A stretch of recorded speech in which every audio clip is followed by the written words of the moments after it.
Oh my goodness. Good morning, good afternoon.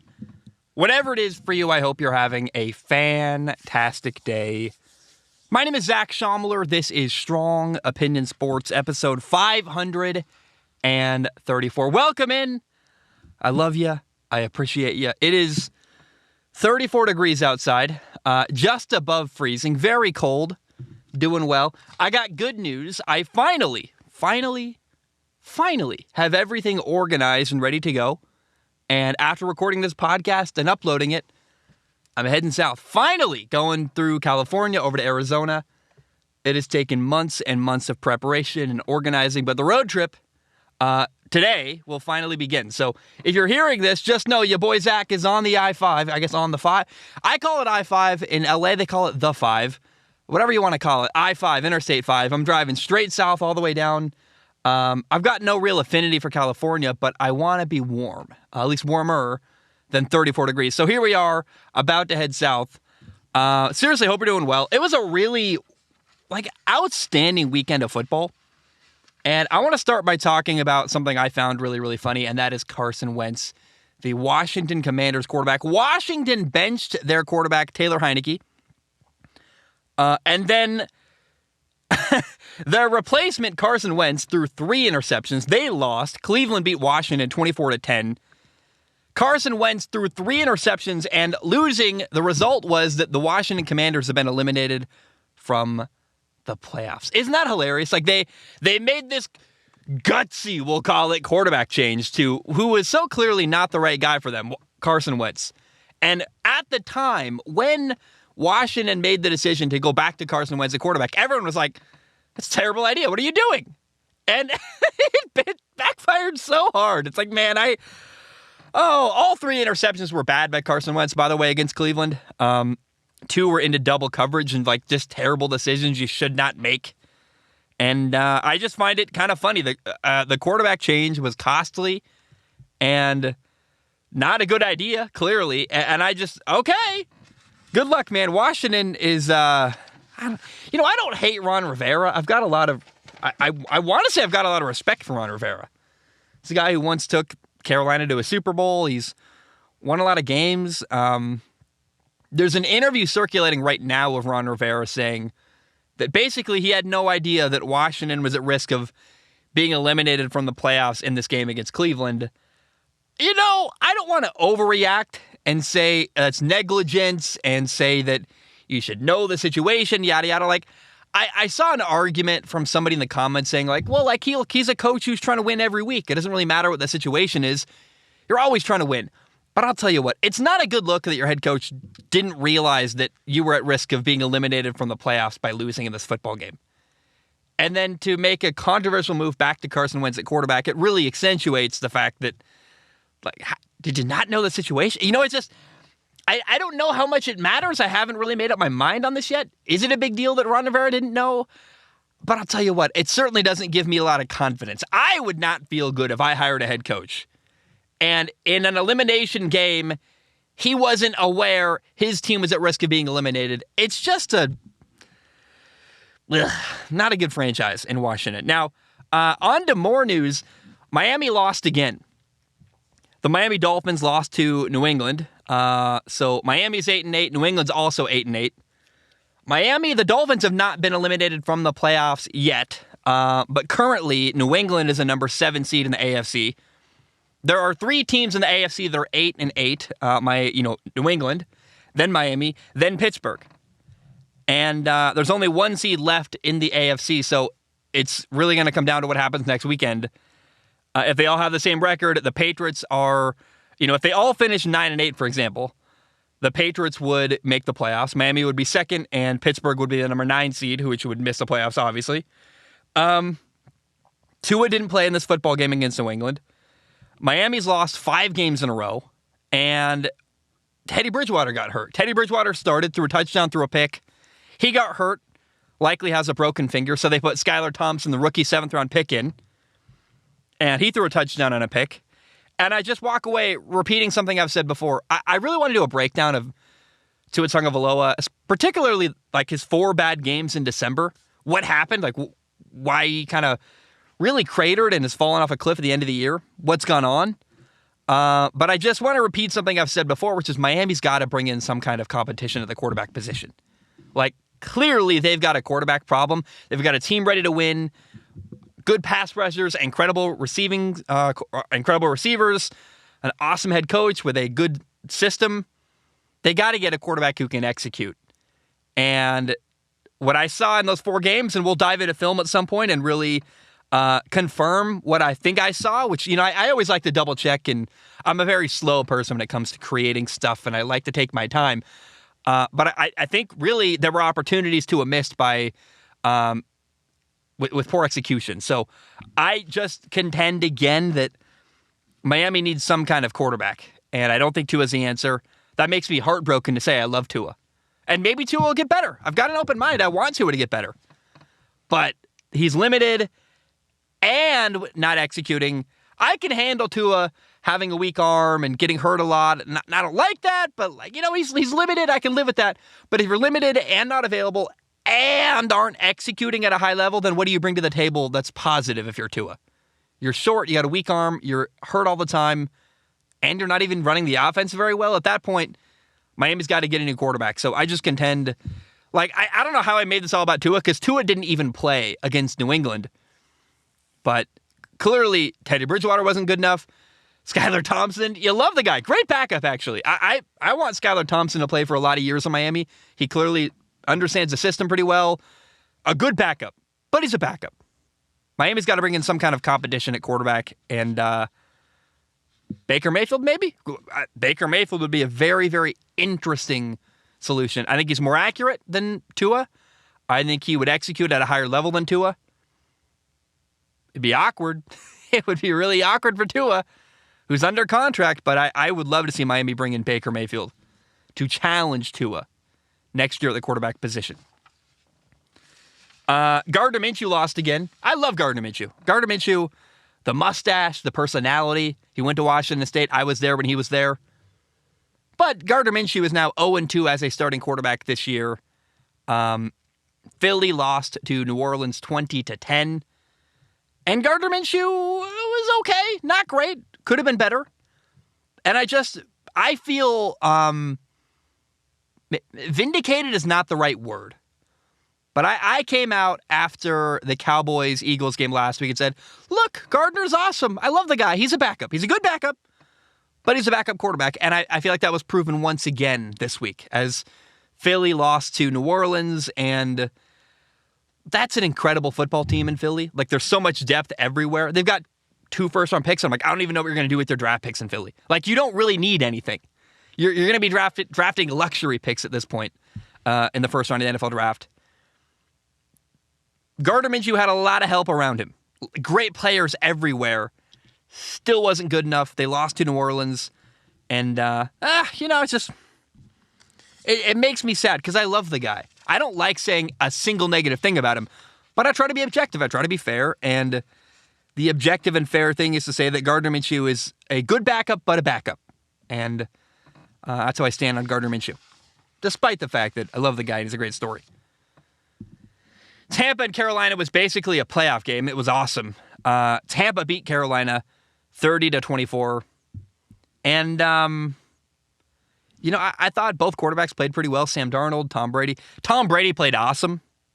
Tampa won the NFC South as a result of beating Carolina 30-24. I'm pretty sad that Tampa's going to make the playoffs and win that division because I thought that, to me, Carolina's a better story than Tampa. Tampa's been there, done that. I'm kind of tired of Tampa and Tom Brady dominating that division.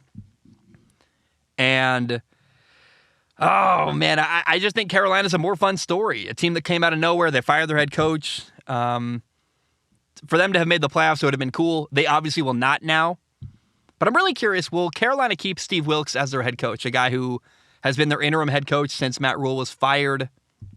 He's gone 5-5, which is better than expected. And it really, being 5-5, you've won a lot, you've had good moments, but you've also lost some games. It could go either way this offseason. I could see Carolina bringing Steve Wilkes back and saying, we like what you did, the team likes you, let's bring you back. Or I could see David Tepper, the owner of the Carolina Panthers, saying, I'm going to spend a lot of money and bring in a high-profile head coach. But the Carolina Panthers in general, again, we'll watch the film. I don't know what the film's going to say about Sam Darnold, but it seems like they found their franchise quarterback this year with Sam Darnold. I'd love to see them hire like Eric Bieniemy, maybe, the offensive coordinator in Kansas City. I don't know, man. It feels like they need an offensive coach to help Sam Darnold. But clearly Steve Wilkes has done some good stuff, and I would almost, it's funny how things work out, because if Carolina made the playoffs, I would be probably arguing that Steve Wilkes should be coach of the year. And, they lost a couple games in their stretch to try to make a playoff game and win their division. They failed and didn't succeed. But the fact that you're only a couple plays away from being able to make the argument that Steve Wilkes is coach of the year says something to me. And it makes me just go, you know what? If they keep Steve Wilkes, I respect that. I think he's done a great job. And I have an open mind about him being hired and kept on as a head coach in Carolina. The Lions beat Chicago 41-10. And, oh, man, Jared Goff was good. The Lions look awesome. They've really made a comeback. And in the NFC playoff picture, there's only one seed left, the number 7 seed. Seattle, Detroit, and Green Bay are all 8-8. Next weekend, the Lions play at Green Bay, and Seattle plays the Rams. If Seattle beats the LA Rams, they're in. They get the number 7 seed to make the playoffs. If Seattle loses, then it's the winner of Green Bay, Detroit, who will make it in as a number 7 seed in the NFC. It's very interesting. It's very exciting. I'm not going to let myself hope. I'm not going to let myself believe. I'm not going to let myself, I don't want to make myself vulnerable to the idea that maybe Detroit can make the playoffs. But I would love to see the Detroit Lions make a playoff game. And I'm not going to allow myself to get invested in that idea, like I said. But I'll tell you what, I am rooting hard for that to happen. Green Bay had a big win. Green Bay beat Minnesota 41-17. Green Bay, the Packers have won 4 games in a row. And it's really cool the way things have been turned around in Green Bay. They've really finished the year out strong. Whether they make the playoffs or not, this is a team that was once... Green Bay was 3-6 at one point. Then they were 4-8. Now they're back at 500. They're 8-8. They've won 4 games in a row. They just beat a really good Minnesota team. That's a big win for Green Bay. Keeping their season alive. That's really cool to see. And I got to add, this game reinforced my doubts about Minnesota. Kirk Cousins had 3 interceptions. I'm like, I just don't buy into the idea that Minnesota's a contender for a Super Bowl. They'll be up in the playoffs. They're going to probably, I'm sure they'll win a playoff game. Can they beat Philly? Is Minnesota really going to beat Buffalo or Kansas City or Cincinnati? I think the Chargers would beat Minnesota. Like, I'm just not very confident in Minnesota. And it's games like this that make me go, the 2 teams that are the most suspect right now, that are very talented, clearly, but also I'm like, I'm not convinced you're going to win a Super Bowl. Minnesota and Dallas, I look at with a sideways glance, and I'm like, I just don't trust you. And it's games like this, it's moments like this that make me believe that and feel that way. And I'd love to be proven wrong. But I'm just not I'm not a Minnesota believer. And that makes people mad, I'm sure, but it's not my job to make people happy. And I don't have a lot of faith or confidence in the Minnesota Vikings' ability to go win a Super Bowl.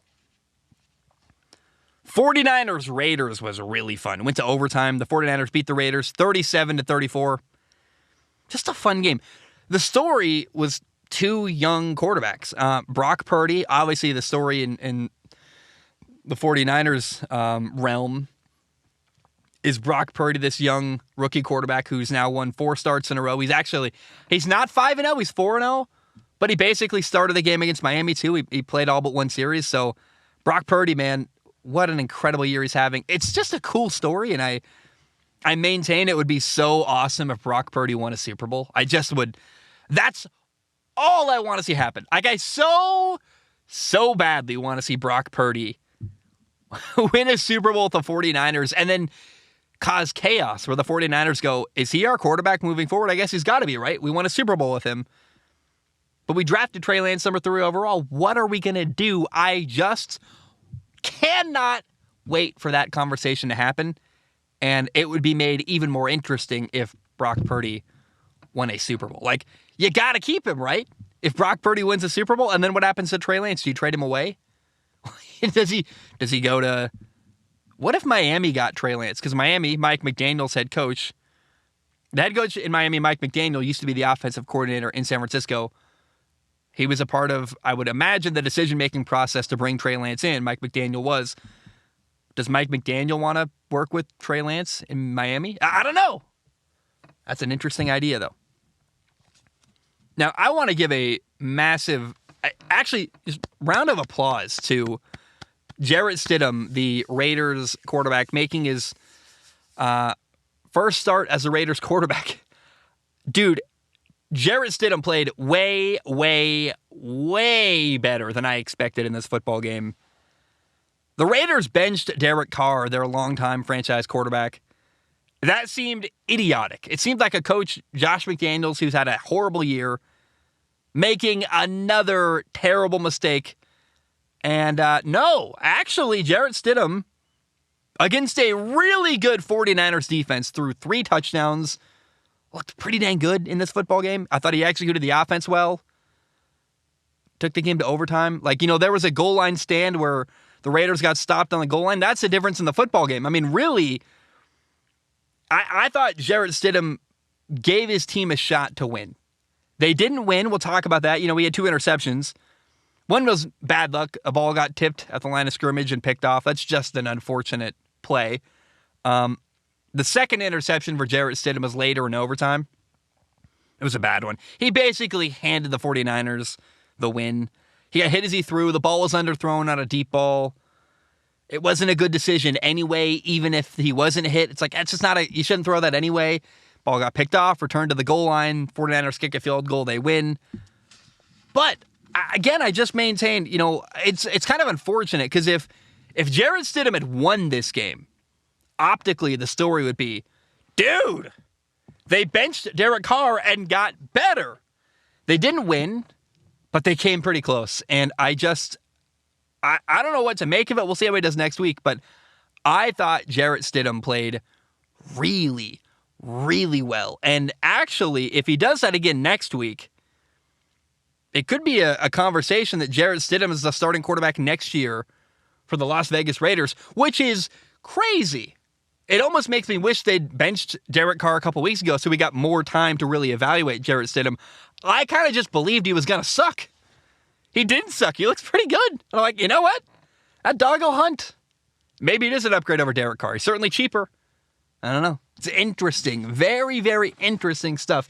You would imagine no matter what, the Raiders are going to bring in some kind of competition at quarterback. Right? They're not just going to go with Jarrett Stidham next year, but I don't know. It's really interesting. Whatever game the Raiders are playing next week, it's a massive game because it's round 2 of an audition for Jarrett Stidham, and I just thought he played really well, and he played well enough to justify maybe considering. I don't want to overreact too hard, but for him to play that well against maybe the best defense in the NFL, it's an impressive game for Jarrett Stidham. Now let's talk about the New York Jets' pain, because the Jets lost to Seattle 23-6. Mike White, the Jets quarterback, had no touchdown passes, 2 interceptions.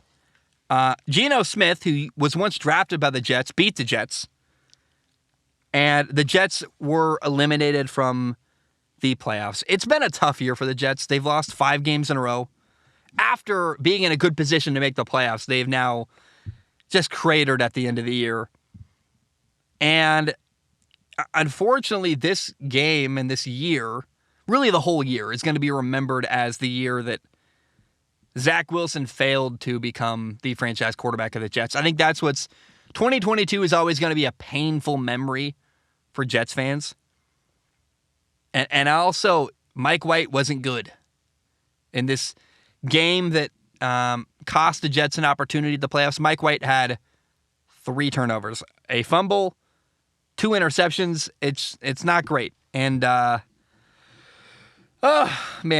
I really honestly want to see the Jets trade for Derek Carr, the Raiders quarterback. Trade a first-round pick, trade a second-round pick. I don't care. You need a quarterback who can execute. Derek Carr is that guy.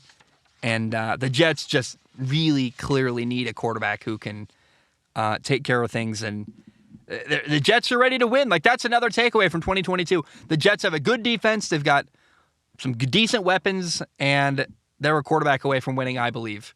And unfortunately, Zach Wilson was not good enough. Mike White, I have my doubts about. He wasn't great on Sunday. And, oh, man. Poor Jets fans. Now, in college football, the college football playoff we got 2 really good games. It was quite impressive and surprising and awesome. Here's something that was surprising, not a shock, but definitely a surprise. Do you understand the difference? Like, a shock would be, oh my God, I can't believe it. Like, I can believe that this happened, but I didn't expect it. TCU beat Michigan 51-45. And, man, it's really cool to see TCU now. They're going to play for a national title. TCU, remember they lost to Kansas State in the Big 12 championship game. So some people thought TCU didn't even deserve to make the college football playoff. And then TCU pulls off what I would call a mild upset and beats Michigan. Now TCU is going to play Georgia in the national title game. That one's probably going to be a blowout and a disaster. As I hit my mic. But man, oh, good for TCU. So cool. And I don't want to count them out. I'm sure they've got a shot. I'd be shocked. That would be shocking if TCU beat Georgia in the national title. But I mean, after what I've seen, I'm not going to count them out completely. But both college football playoff games were great. Georgia beat Ohio State 42-41. The game came down to a last-second field goal. Ohio State missed that last-second field goal. So Georgia won the game. I got to say, Stetson Bennett, Georgia's quarterback, does not get much respect, doesn't get any hype. No one really talks about the guy. I know he's a Heisman Trophy finalist, but no one thought he was going to win.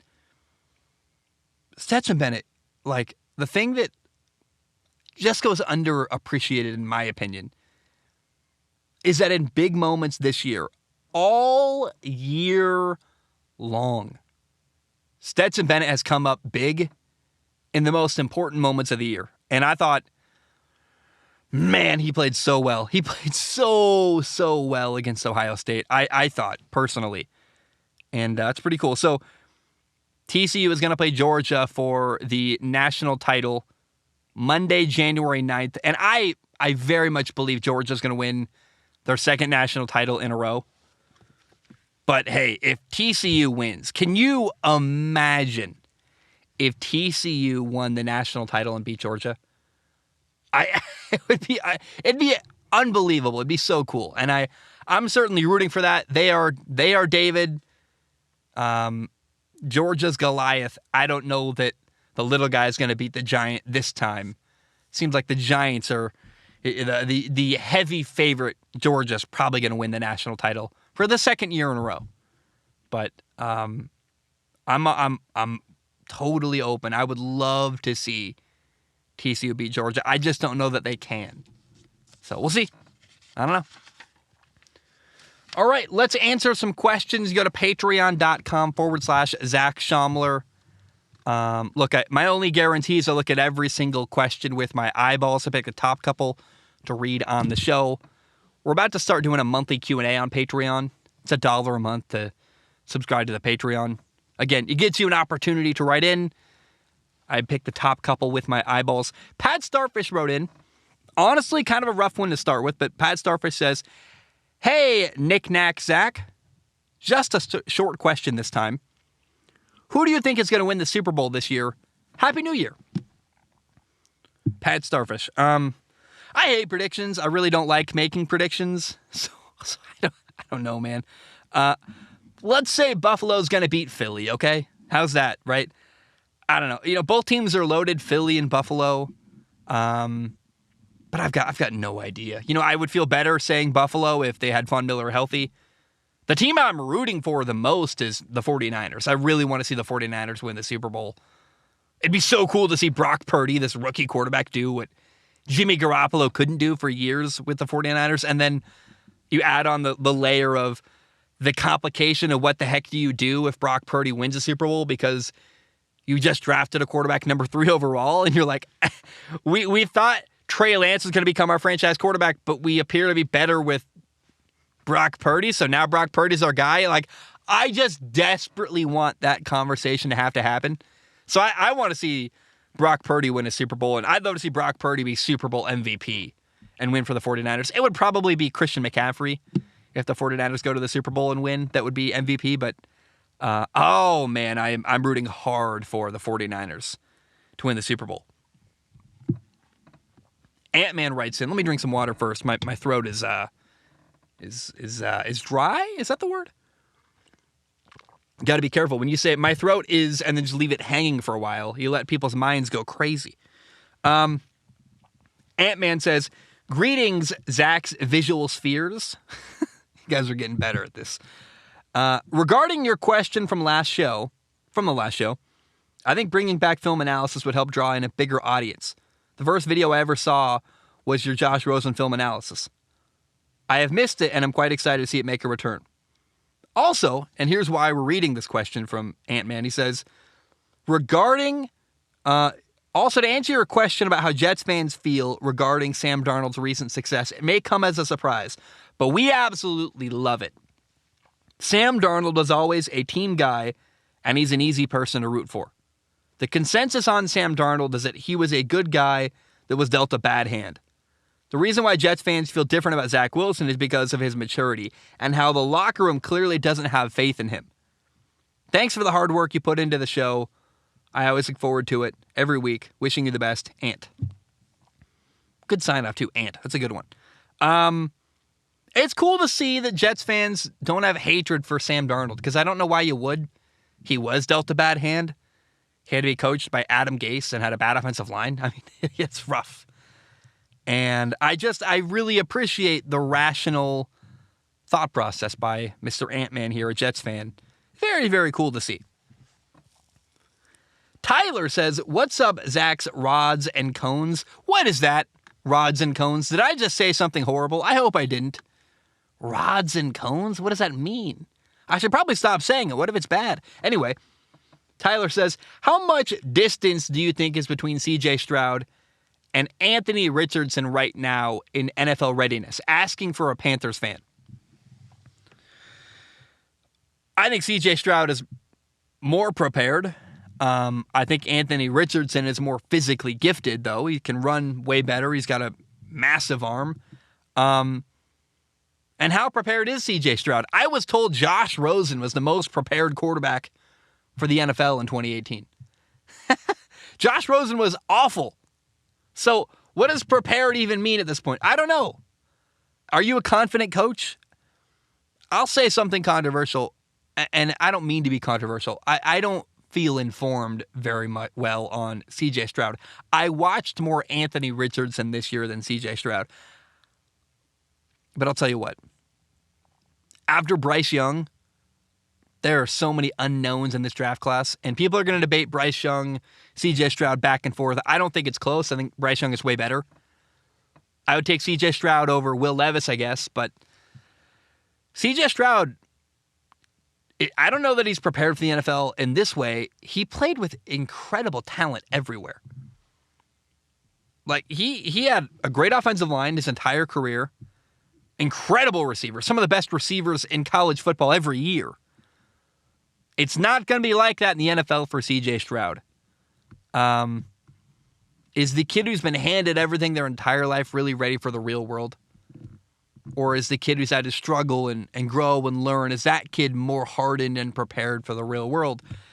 Is the kid who's been handed everything and had every advantage, is that kid ready for the NFL? Or is maybe someone like Brock Purdy, who played at Iowa State and had a lot of struggle and not as good at teammates, is that guy been through more lessons and learned more to be ready for the NFL?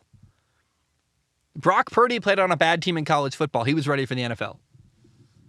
CJ Stroud, and it's not all, I'm just making an argument here, but you could argue CJ Stroud maybe hasn't dealt with the adversity at the quarterback position that is required to learn the lessons you need to be good in the NFL. I don't know. I'm not even going to really throw my hat into the ring with quarterback analysis for the NFL draft this year. I don't care. I don't know. I'm tired of it. I'm just burned out on that whole conversation. But I'll tell you what, Anthony Richardson really interests me. He's really talented, and I don't know. So was Zach Wilson. Zach Wilson failed. So was Trey Lance. So was Jordan Love.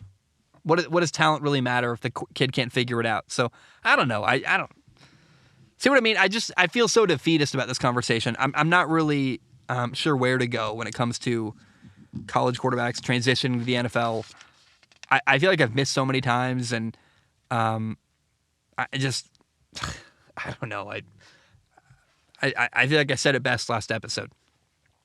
Davis writes in. Davis says, as a Colts fan, even though the Colts have a stupendous quarterback roster, I'm looking at a lot of possible quarterbacks for the Colts. Colts are currently in the 5th position. I think you mean in the NFL draft. They've got the number 5 overall pick.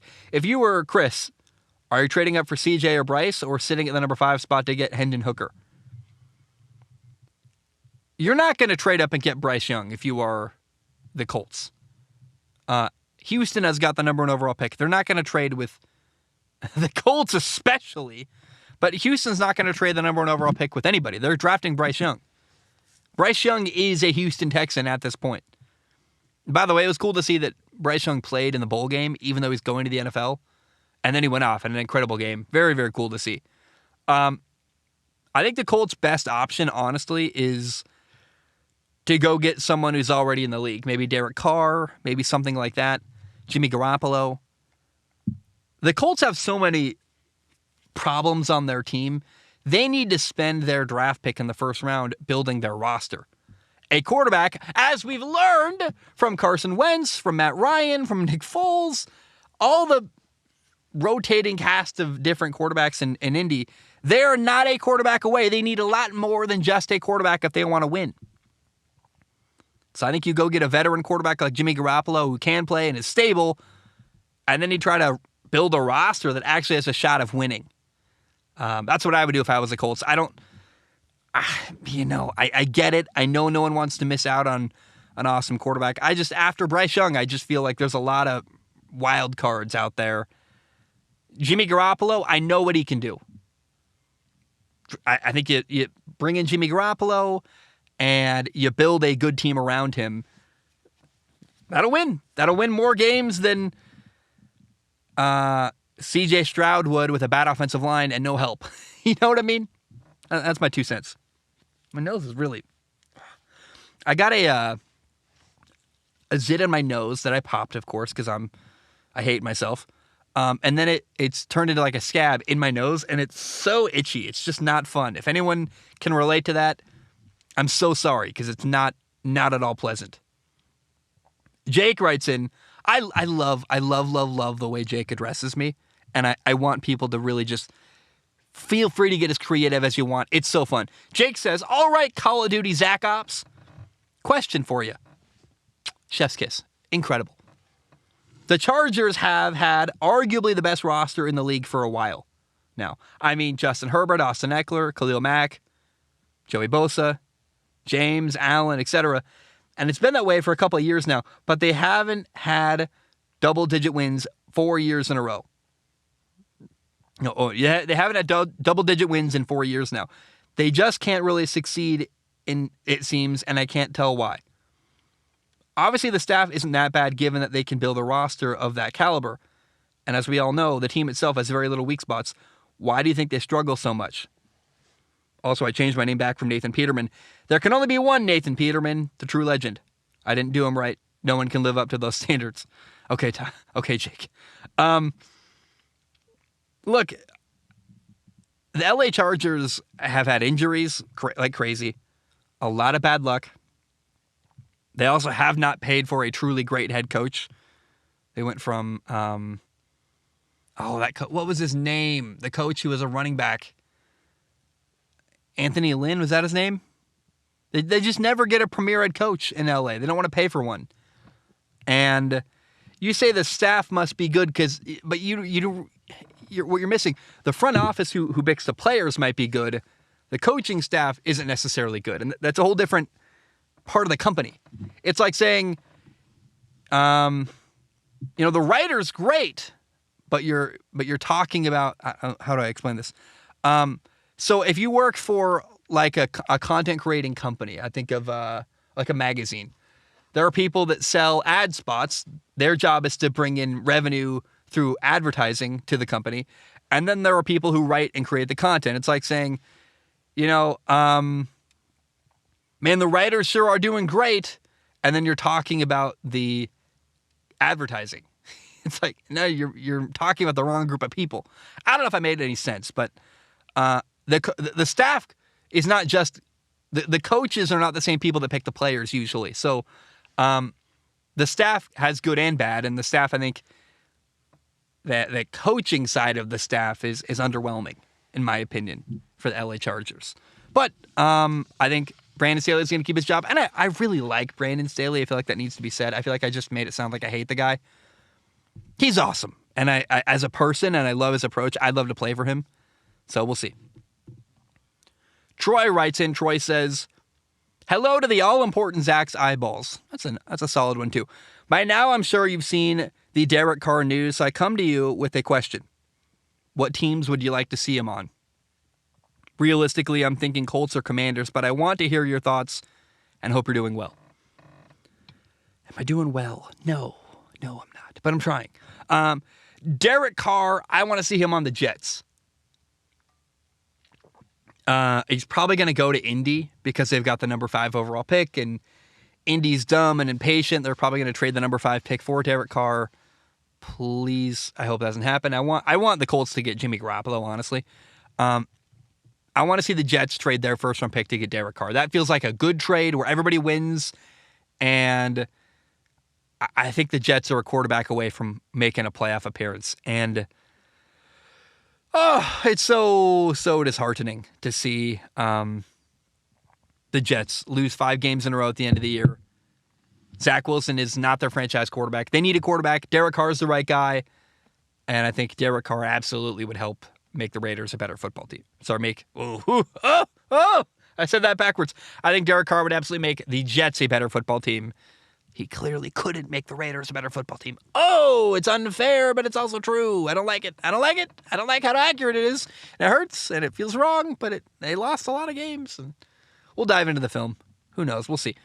Brandon writes in on Patreon. Brandon has a question that chef's kiss, I absolutely love. Brandon says, hey, Zach, you talked last episode about scouts not being able to scout quarterback talent, with Brock Purdy being a 7th rounder and Zach Wilson being a bust as a number 2 overall pick. On that topic, I'd like to say I think it's good for football to have analysts not know what they're talking about. And I love where he goes next. He says, it allows a good fluctuation of new quarterbacks in the league every year, along with new starters, not to mention the drama that comes along with over and underlooked players. If every team knew the very best player from college, regardless of division, and scouting reports, you'd have starting talent quarterbacks never making the league because every team would have the franchise guy for the next decade. It sucks for teams to have busts, but for continuity of old and new players, it's for the best that people suck at their job. Sorry for the long-winded comment, but that was my 2 cents on the dollar I pay for Patreon. P.S. I'm upping my subscription to help you out. I've watched you since you started around episode 10 and saw you progress and feel like you're a long-distant brother or cousin with how long I've been watching. I want to help as much as I can financially because I feel like, as a community, if we all pitch in more, we can get the content we want and you can be happy. $5 means nothing to me, but if the whole Patreon community donated $5, I feel your standard of living would skyrocket. Love you, Zach. You're the best, and keep your head high. Brandon, kind words. Thank you very much. I just thought you had a cool perspective. It does suck for teams that there are players like Zach Wilson who fail. Or even Sam Darnold. But doesn't it create better storytelling and drama Brandon, that's a great perspective. You're right. Having guys like Brock Purdy come out of nowhere and be surprises are fun. Having players like Jordan Love have weird middling careers. You're like, he's a first round pick, but is he ever going to pop and be good? Having players like Mac Jones be highly touted and then average. Have players like Patrick Mahomes surprise people. Trubisky, like, you're right. All these quarterbacks, what feels like a just total roll of the dice to see whether they're going to succeed or not, it creates really compelling, interesting storylines. And so, Brandon, I am going to agree with you. It's for the better of football that people have no idea how to evaluate college quarterbacks and project how they will do in the NFL. You're right. It does make the NFL more interesting and better and more fun because you get stories like Brock Purdy. You get stories like Zach Wilson who fail, and I still watch that. If I can come up with any reason to get me to watch, that's awesome. And the lack of reliability when it comes to teams scouting quarterbacks makes the NFL more interesting to watch. So, Brandon, round of applause. What a great perspective. Jared writes in. Jared says, hello to Zach's Vision Cones. I love that one. Listener since 2020, patron since now. First of all, thanks for all the content over the years. This easily beats out mainstream media in terms of football content. Anyway, my question is a bit broad. When would you consider a bad franchise no longer a bad franchise? As a Bengals fan, I've had to deal with us being told we'll never be good enough to contend yearly. And with these past 2 years, I feel like I'm in dreamland. Sure, a lot of it is hitting on draft prospects, but with Zach Taylor improving as a coach and lots of organizational changes such as adding a Ring of Honor and the ruler of the jungle, feels like we're not just an afterthought anymore. And with the Jaguars being my number 2 team, it seems that they might follow a similar path soon. I guess my question boils down to whether you believe in the changes the Bengals have made. Are we, quote, a good organization yet? Also would love to join the fantasy league next year. Happy New Year. Hope it treats you well and be safe. I'm going to focus on your original question. I do like what the Bengals are doing, but when would you consider a bad franchise no longer a bad franchise? I went down a rabbit hole really thinking about this because, for example, being in playoff contention is not enough to be no longer a bad franchise. Washington, I would say, the Washington Commanders are a terrible franchise. And they, up until the second to last week of the year, were a borderline playoff team, right? Cleveland made the playoffs like 2-3 years ago. They're still a bad franchise, so not even making the playoffs is enough to remove the stink of being a bad franchise. What makes you not a bad franchise?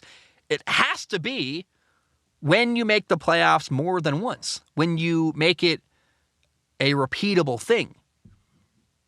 Even bad franchises like Cleveland can have a great year. Not very often, but it happens. Teams like the Commanders can fail their way into contention. But when you have multiple years of winning, multiple years of being in contention, playoff appearances, that's the mark of a good franchise. When you are consistently a good franchise and consistently winning games and in the mix every year.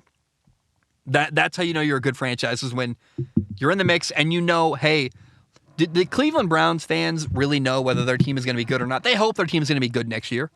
Year 2, Deshaun Watson. But you don't know. And Bengals fans, I think, can sit at home going, our team's going to be good next year and in the mix. And that's because they're no longer a terrible franchise. Well done to Cincinnati. A Bear writes in, I think it's the last one of the day. A Bear says, oh, it's a long one, but a good one. A Bear says, hey, Zach's eyeballs. I wrote in a couple weeks ago challenging you on a couple takes you made. I want to say I think you were mostly right on all 3 of these counts. I went back and watched Kirk Cousins versus the Jets, and I see what you were saying about him being unable to make plays when he's under consistent pressure. Thanks for responding to my challenge seriously and not dismissing my question. On another note, I would really like it if you did a weekly podcast with focusing more on Patreon questions, because you'd only have to cover the news that your viewers really cared about. And I think I speak for many of us when I say film analysis content is what got me into your brand originally. I would love it if you did more of this off season, but ultimately I want you to do whatever works for you and hopefully makes you enough money to continue giving us this great content. I don't have a question this week. I just wanted to write in to give you feedback. I texted you months ago, but whenever you get to Denver, I'd love to meet you and maybe come on one of your shows. Thanks, Zach. Stay safe out there. Thank you, Abear. I appreciate that a lot. You're awesome, man. It's 3:29 in the morning right now. I've been doing Strong Opinion Sports for 5 years. I started the show August 31st, 2017. It's now 2023. More than 5 years now I've been doing this podcast.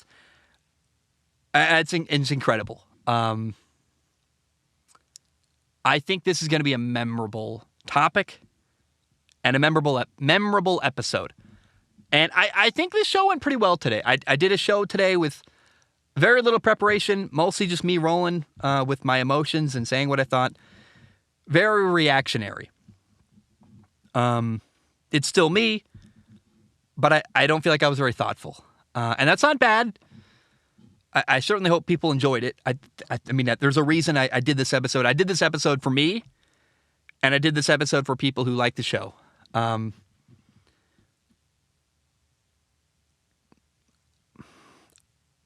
I want to start by apologizing. I know what I'm about to say is going to upset some people, and this is going to be messy. I've got 3 pages of notes here. It's kind of a scatter shot. I'm going to let it be messy because I really want to just open it all up. But I have to take care of myself. I have to pay my bills, take care of my mental health, actually get a good night's sleep for the first time in 5 years.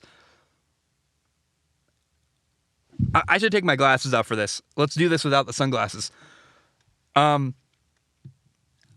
going to make Strong Opinion Sports a YouTube channel and focus fully on doing film analysis. I'm in survival mode as a human being right now. I'm in debt. I'm behind on payments. I live in a vehicle. And at this point, I do it out of necessity now. It was a fun idea that's turned into, like, I'm barely surviving. And I need to make a change. And I need to make hard decisions and maybe kind of grow up a little bit. And so my response is to dive deep into what I think I do best and what I do that's most unique. And I'm going to go on a whole diatribe in a second. Diatribe's the wrong word. I'm going to really break down my thought process, why I'm doing this change. But I want to just make one thing very, very clear. I just want to say thank you to all the people who, for the last 5 years plus, have watched the show, listened to the show, supported me on Patreon. This wasn't a decision I thought about a lot. And I hate making people angry. I hate letting people down. Ultimately, what I landed with when I was journaling and trying to think about this is I actually have to do what's best for me. But I just want to say again, thank you for watching and listening. I really, oh man, I honestly think my favorite thing about Strong Opinion Sports is the network of people that I've gotten to touch with across the country. And there are so many cool people, not just across America, but across the globe who listen in other countries and even Saudi Arabia. Like, what the heck? That's so interesting and cool. And I just want to say thank you, man. If you watched anything or listened to anything I made in the last 5 years, man, oh man, I'm so grateful. And I hope that where I leave things after this episode, the legacy of this show is that, hey, Zach worked his tail off.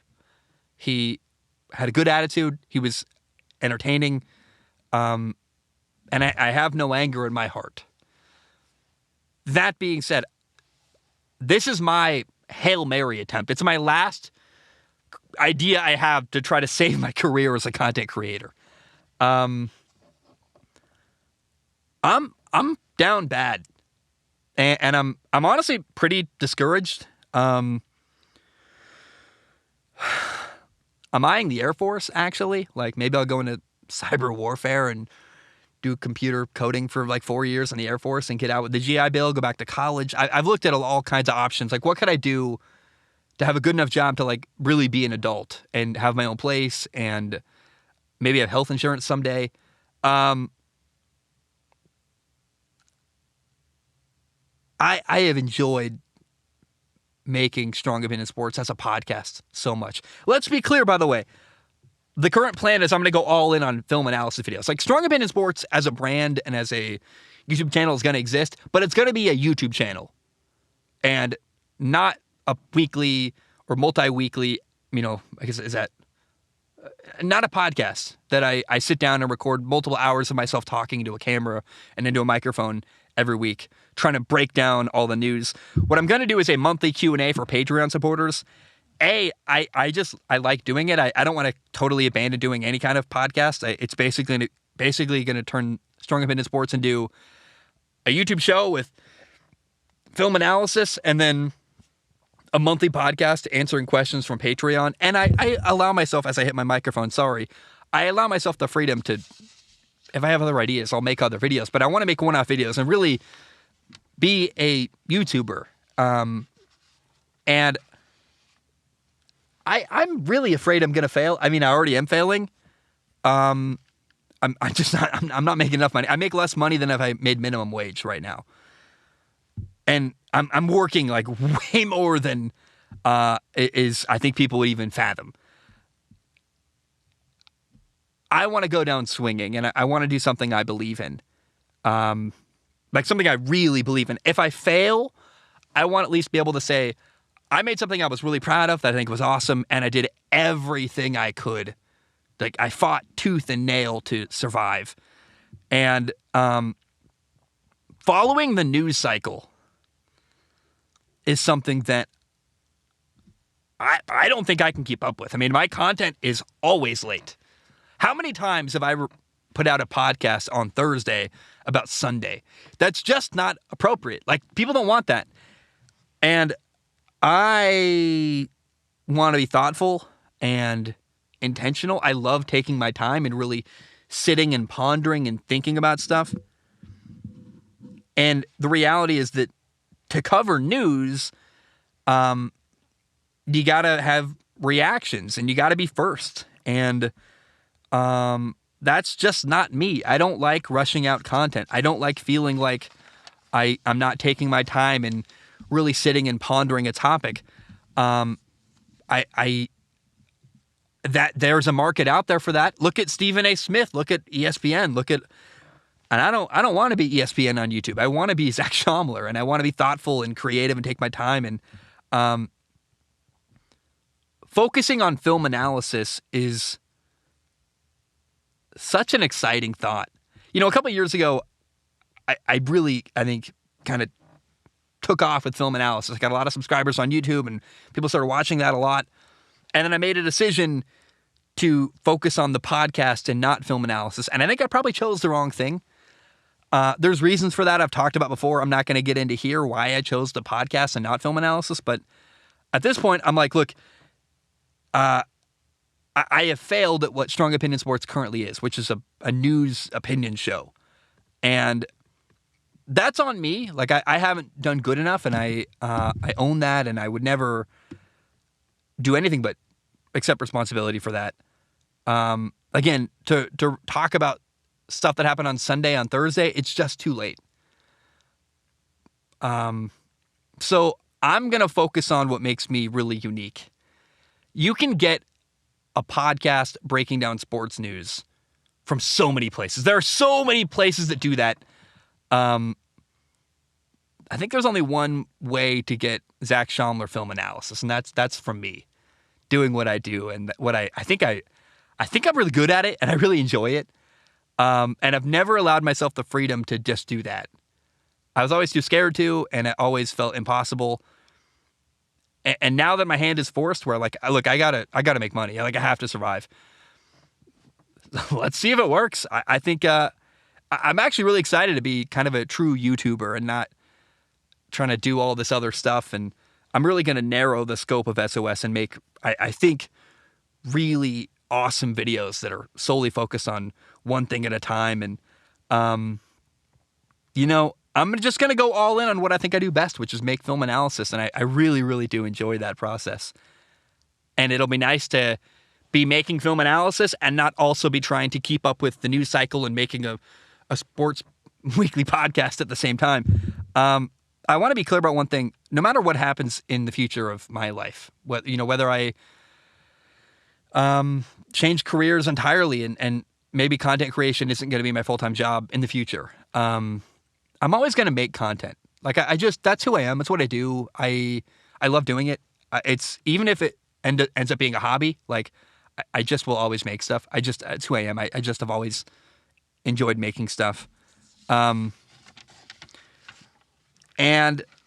I'm not going to lie to you. There's some relief about not having to keep up with the news cycle and trying to keep up with everything and trying to comment on every little story. Again, I go back to, if you want a news show, man, there's so many out there. I grew up listening to Colin Cowherd on the radio. He was a huge inspiration to me. I loved Colin Cowherd. And it's interesting to me. I haven't listened to him for years. I haven't listened to Pat McAfee for years. And actually, it's kind of a cool thought to be able to enjoy the thing I used to enjoy. Like, if I step back and just focus on film analysis, the reason I didn't watch Colin Cowherd or Pat McAfee or any of that other stuff is because I didn't want Strong Opinion Sports to be influenced by them. Like, I would get accused, you're copying blah, blah, blah. And I'm like, well, if I don't listen and then I get accused of copying, at least I know I'm not copying anyone else. This is truly my own ideas and my thoughts.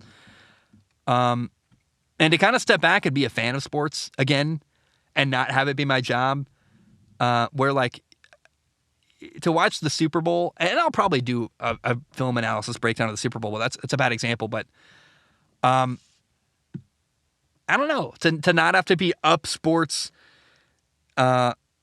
constantly. It'll be fun to be a fan again and really get to do what I think is fun, is make film analysis breakdowns. I don't know. I love podcasting. It's really fun. And I really do want to leave the door open. I'm not going to make any grand statement and say, I'll never do a podcast ever again for Strong Opinion Sports.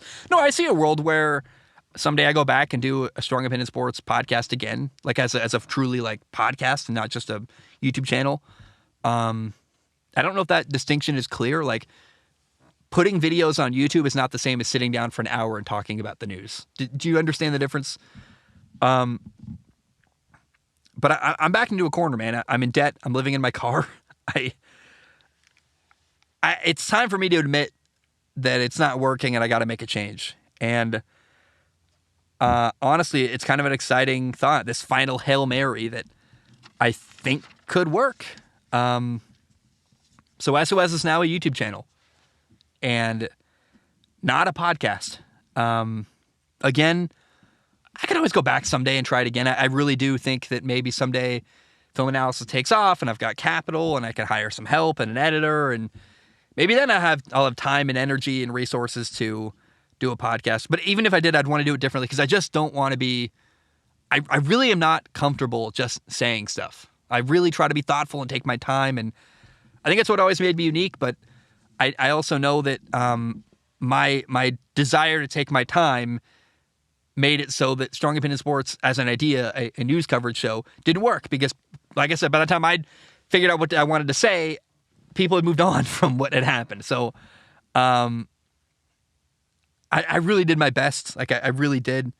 I've been trying all year. Really, it's been, I feel like things really started in 2020, struggling, and then this year especially, I don't know if anyone knows about my personal life. I was engaged. I lived in Hawaii. I'm not engaged. I don't live in Hawaii. I live in a truck. I've seen my life falling apart more and more around me. And I've been trying to just ignore it. And I don't have money for this. I'll just pay it with my credit card. It's not working. I'm in debt. It's going badly. And so this is the last idea I have, to make film analysis videos and do the thing I know I'm really good at, and I think that people want from me. And it's all I got left, man. It's the last trick I have up my sleeve. I'm going to remove the restrictions, and being a creator is awesome. Like whether this is my job full time or not, long term, I don't know. I'll always be making stuff, but I know that I've been making it harder, and doing it in a way that limits creativity and freedom. When you're like, hey, you have to make an episode every week about this and news and no, I want to like really just take my time and make something awesome that I think is really cool. And I look in the mirror and I'm like, that stuff is awesome. You didn't rush it. You took your time. It's a beautiful little film. I really look forward to that idea. And I really think that what's next is going to be awesome. And if it fails, I'll do something else. I have confidence. As a human, like I work really, really hard, and I can succeed at something else. I'm really confident in that. And I really truly believe that if I do another job to like pay my bills, I'm still going to make film analysis videos because that's just fun to me. It would become a hobby, which is actually a relief. It's so hard. Like there isn't really I'm rambling now. I recognize that. But I really hope people understand that when your hobby becomes your job, it does remove a lot of the joy. And when I feel like there's been so many moments in the last couple of years for me as a creator where I've been making content because I think it's what people will click on, and not because it's what I think is awesome. And like I said, if I'm going to fail, I want to fail doing something that I think is truly awesome. And I just know the things in my head and the film analysis stuff is going to be really, really cool. And if it doesn't work, at least I can say, but that's really cool stuff. It's not just a guy talking in a car about sports. It's like really beautiful and fun and entertaining and interesting and insightful, and it teaches people about football. So I'm running out of stuff to say, but it's bittersweet. I don't really want to end this. I was really nervous about this episode because I knew that I was going to do like a short episode about normal Strong Opinion Sports episode, and then drop kind of the hammer and make an announcement at the end that I'm walking away from doing the weekly podcast.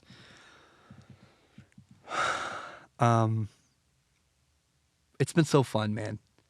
And it's been up and down, and I hope someone just goes back and clicks on a couple episodes from the past and sees like my progression as a human, because it's been 5 years of my life, and I've really changed a lot in good ways and bad ways. And oh man, I'm grateful for the journey. I'm grateful for what's happened.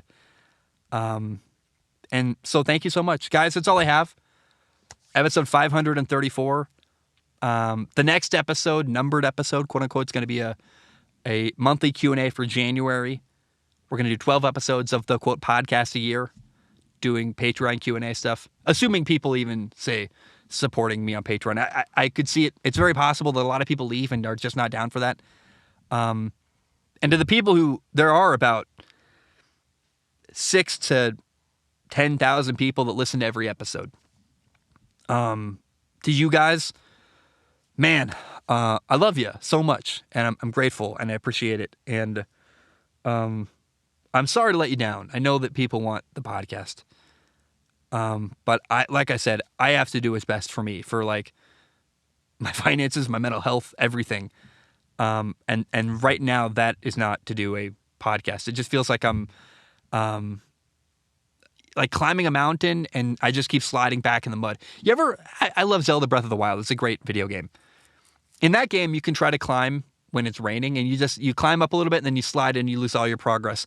I feel like I've been doing that making the podcast. Like I'm just not going where I need to go, and I'm not getting any ahead anymore. And I'm certainly not making enough money, and I'm not like I'm greedy. Like I really like I owe so much money. I'm like so behind, and I'm at a crossroads where like I have to make a change. And so I'm sorry to let you down, and I appreciate you greatly. I hope you stick around for what's next.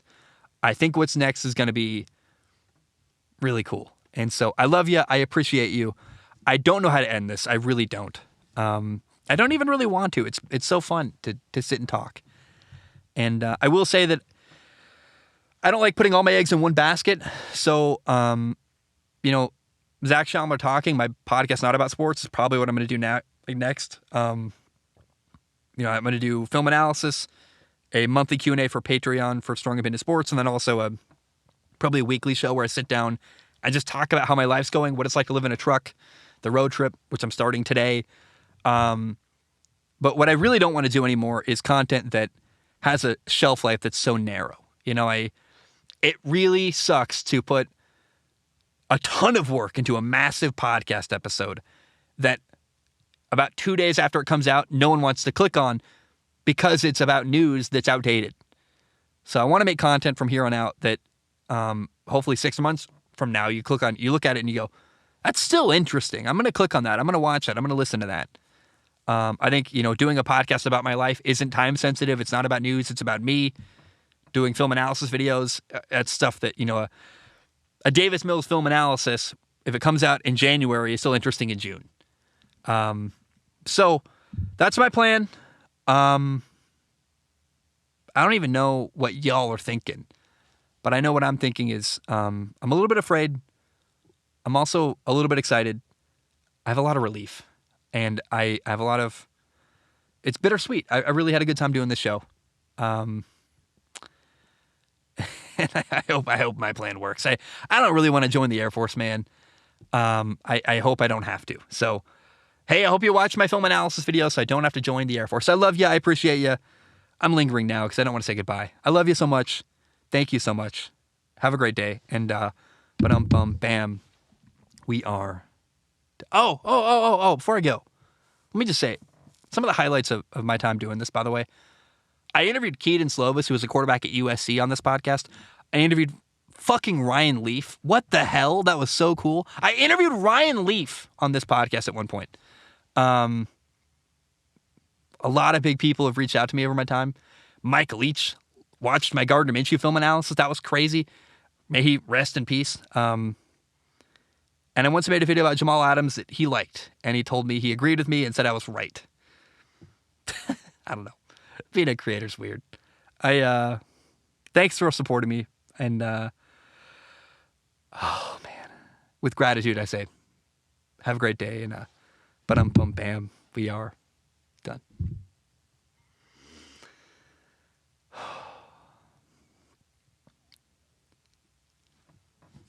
I don't know. I don't know what to say now. Thank you.